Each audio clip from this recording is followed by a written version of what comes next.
So here's a little close-up of the actual screen and the default apps that are pre-installed.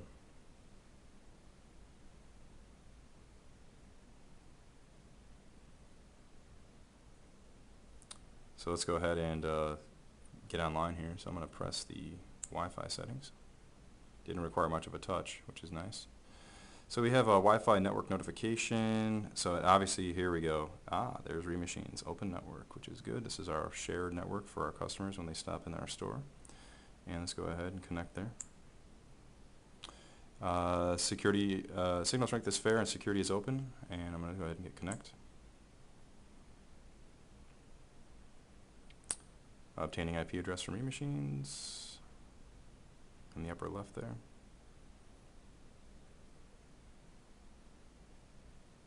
Connected. Excellent.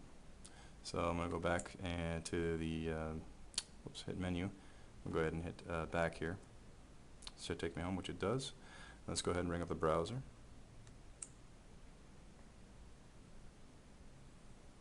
See what comes up. It should come up to Google, which it does.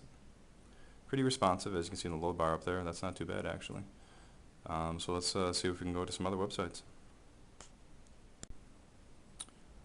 Okay, so I'm going to go to our website, remachines.com, of course. Web address remachines.com, and unless somebody knows a better way, I'm pressing the go button right here.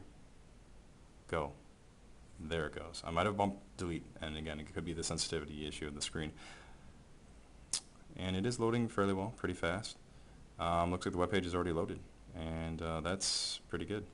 So let's see if I can actually, now this should not have the functionality, I don't believe, to actually pinch. That's a later version of Android that can do that. However, you can just drag around the screen as need be to surf the web. It's pretty responsive, actually. It's not that bad. And there's a little button in the lower left here, which you click, which actually then does the zoom, so you can go ahead and just scroll up and down on the page and zoom accordingly, which is pretty slick. It's not horrible. There's also a zoom over here, so let's actually just zoom out a little bit.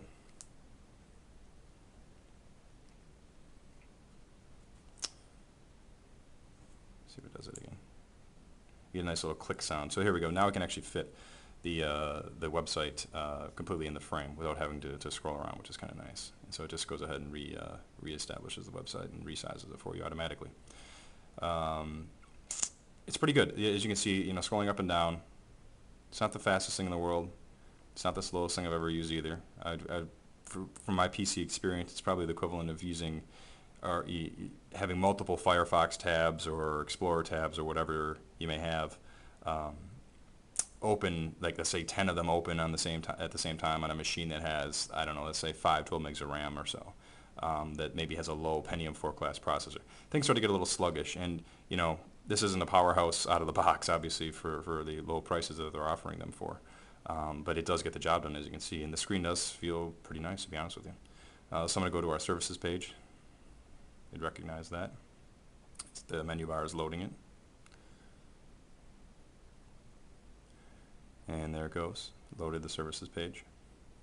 I guess one nice little feature here, we'll see when it finishes loading it, if it automatically establishes the zoom out I had, which it doesn't look like it does. So you can just go ahead and click on the screen, and you get the zoom button again. So I'm going to hit that one time to get that back into frame here, and it should zoom automatically for me, which is nice, and resize it. And then I can just scroll down through our web page,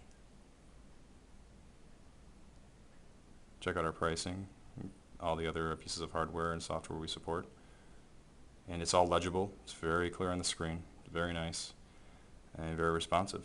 So straight out of the box, you're going to be surfing the web within 2 to 3 minutes. Absolutely. I would say the worst thing so far, speed-wise, would be the boot, and that took the longest, it looks like.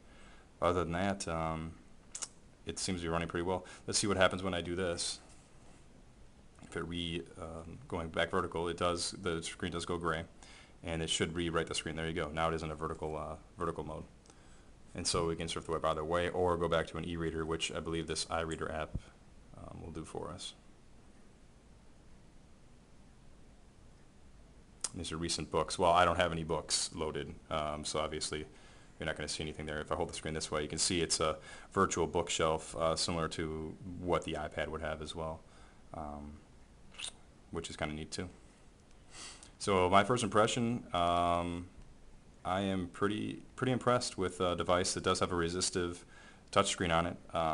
It's not going to be, you know, the killer device or whatever they want to call it. I'm sure that will be coming out within the next year or so, maybe late 2010, that will be able to you know, compete directly with a device like the iPad, which is obviously well engineered, very fast, you know, done by Apple engineers, which have, you know, unlimited marketing budget and engineering budget to do so. But a device like this is, I would not be ashamed to own this device and you know, sell this device and support this device. If you're looking for something simple, straightforward out of the box to surf the web with or read some books with, this is going to do the job. 2 hours of battery life isn't exactly the best, but it's probably going to be fine. If you're going to keep this by your bed, plug it in at night when you're done, sync it, download some books, do some reading or whatever, this will probably do just fine. I'll be interested maybe in the future to see how the Skype program works too with the onboard mic and the quality of that. So I'm sure I'll be testing that out, so do some videos of that too. But overall, my first impressions are, I'd definitely give this device a B, maybe a B plus for the value that you get. I'm very impressed, and I can't wait to try out some more of these Android devices in the future.